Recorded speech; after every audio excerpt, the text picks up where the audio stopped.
अमरावती शहर पोलिसांच्या सायबर पोलिसांनी 2026 या वर्षात हरवलेले, चोरीला गेलेले तसेच लुटलेले तब्बल 377 मोबाईल फोन शोधून त्यांच्या मूळ मालकांकडे सुपूर्द केले आहेत.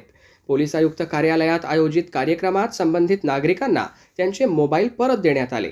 CEIR म्हणजे सेंट्रल इक्विपमेंट आयडेंटिटी रजिस्टर पोर्टलच्या मदतीने सायबर पोलीस ठाणे आणि अमरावती शहरातील सर्व पोलीस ठाण्यांच्या संयुक्त प्रयत्नातून ही कारवाई करण्यात आली.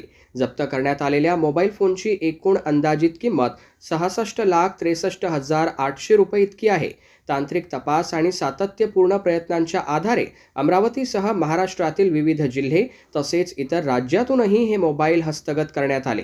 ही संपूर्ण कारवाई पोलीस आयुक्त राकेश ओला यांच्या मार्गदर्शनाखाली सायबर पोलीस ठाण्याचे पोलीस निरीक्षक महेंद्र अंभोरे, सहाय्यक पोलीस निरीक्षक अनिकेत कसार आणि त्यांच्या पथकाने यशस्वीपणे पार पाडली.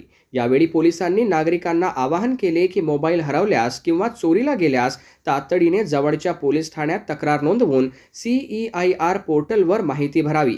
तसेच ऑनलाईन फसवणूक किंवा सायबर गुन्ह्यांच्या घटनांमध्ये राष्ट्रीय सायबर हेल्पलाईन 1930 किंवा सायबर क्राईम पोर्टलवर त्वरित तक्रार नोंदवावी. आज या ठिकाणी अमरावती शहर आयुक्तालयामध्ये जे आपले हरविलेले आणि गहाळ झालेले मोबाईल होते 377 मोबाईल, ते परत जे तक्रारदार होते ज्यांचे मोबाईल हरवलेले होते त्यांना आज परत देण्याचा प्रोग्राम इथे संपन्न झालेला आहे.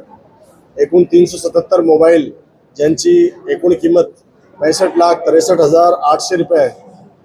इतके मोबाईल आज जे आपले जे शिकायत करताय किंवा जे आपले जे परिवादी आहे त्यांना आज परत करण्यात आलेले आहे. यापुढे पण असे प्रोग्राम आपण करण्यात आहे. याच्यामध्ये जे आपले पोलीस स्टेशनचे जे सर्व जे पथक आहे त्यांच्या व्यतिरिक्त आपले जे सायबर सेल आहे त्यांनी अथक परिश्रम घेतलेला आहे. यापुढे पण अशी कामगिरी सुरू राहणार आहे. धन्यवाद.